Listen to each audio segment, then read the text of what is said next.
Continuamos con los bloques del siglo XIX y vamos a tratar hoy dos temas. Ya habíamos visto la Guerra de Independencia, pues vamos a ver Isabel II y la desamortización.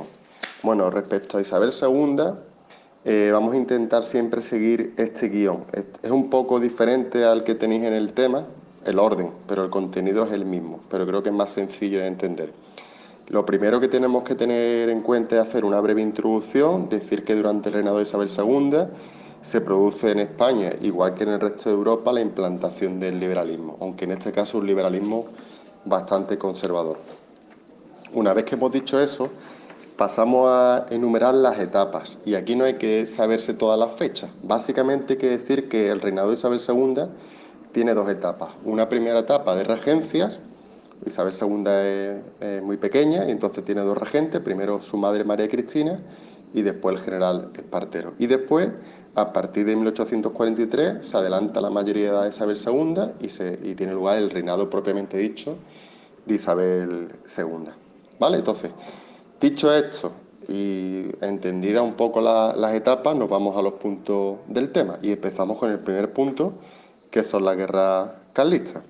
Eh, Sencillo, acordaos, Fernando y su esposa no tenían hijos ni hijas y entonces eso hacía que la corona pasara a manos del hermano de Fernando, que era Carlos María Isidro. 1830 nace Isabel II, es una mujer, la ley decía que la mujer no podía reinar, pero Fernando VII quita esa ley, que es la ley sálica, y permite que su hija pueda reinar. Eso provoca la oposición de Carlos María Isidro y tiene lugar las guerras carlistas.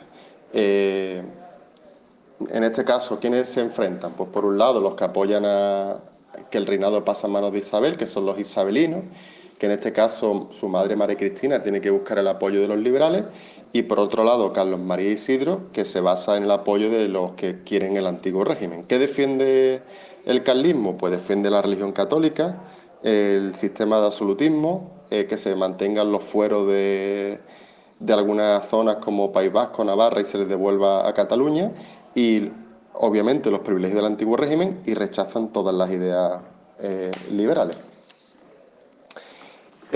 Siguiente punto. Empezamos ya propiamente hablando del liberalismo.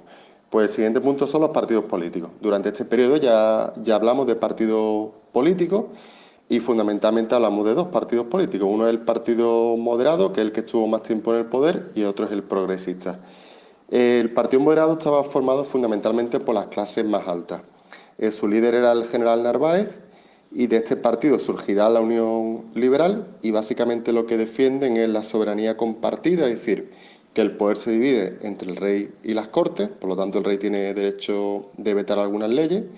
Solamente hay unas cortes, perdón, las cortes son bicamerales, es decir, está el Congreso y está el Senado.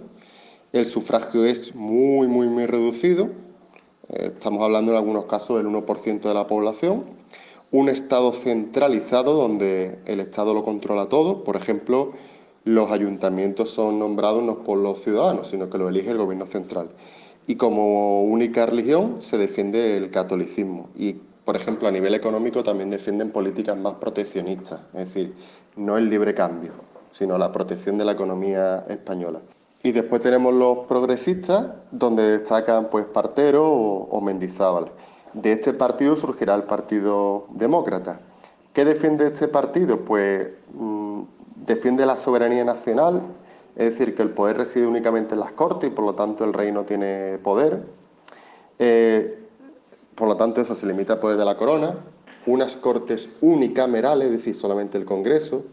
Que el sufragio sea algo más amplio, que los ayuntamientos sean elegidos por los ciudadanos, mayores libertades como por ejemplo la de imprenta, una serie de reformas, por ejemplo a nivel económico, la desamortización, la reducción de impuestos y después es un partido más crítico con el poder que tiene la Iglesia Católica.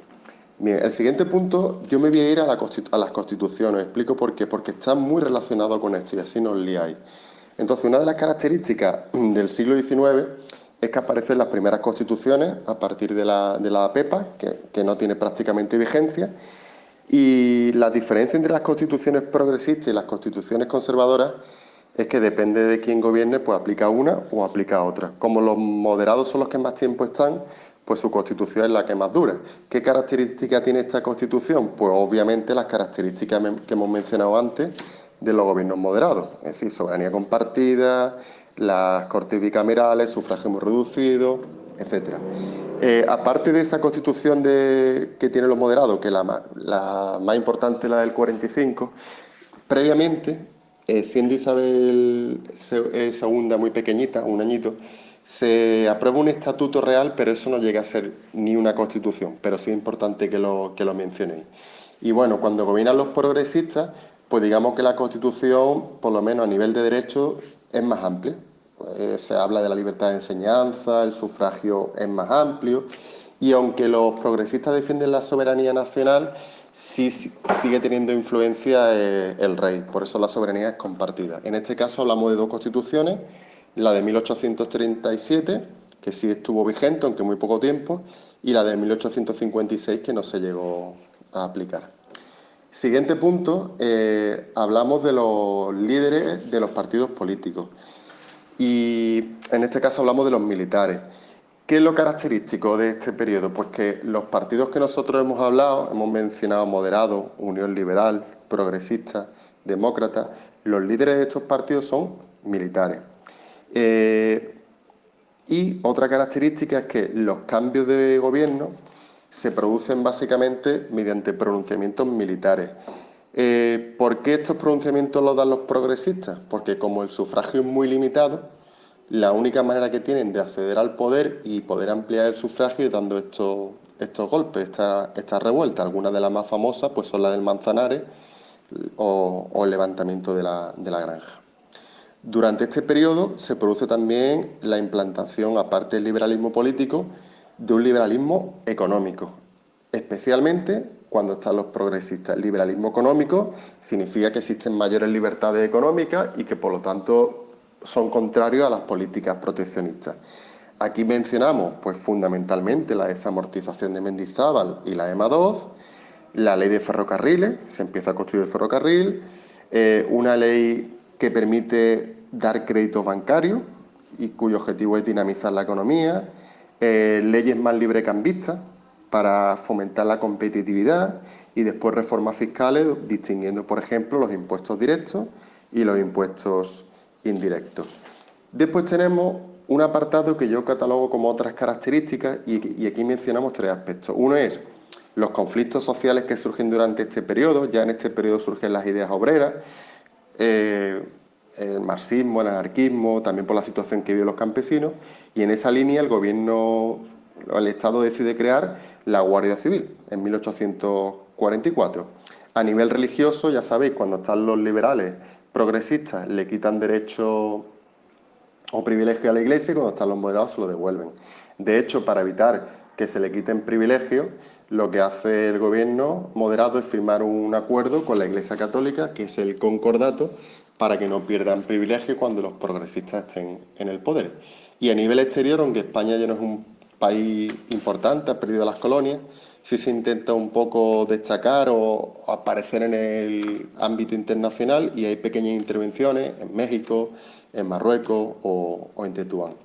El último punto del tema es la crisis final del reinado de Isabel II, es decir, se han ido acumulando una serie de circunstancias, el ferrocarril no está siendo rentable, la crisis industrial en Cataluña, al haber una guerra en Estados Unidos se deja de comprar a Cataluña el algodón y eso afecta a la industria, las malas cosechas que coinciden y todo esto hace que los partidos que están en la oposición, es decir, progresistas demócratas y también la Unión Liberal, firmen el Pacto de Ostende, cuyo objetivo es derrocar a Isabel II. Hay una revolución 2 años después, que es la Gloriosa, en 1868, y finalmente Isabel II es derrotada y tiene que marchar al exilio.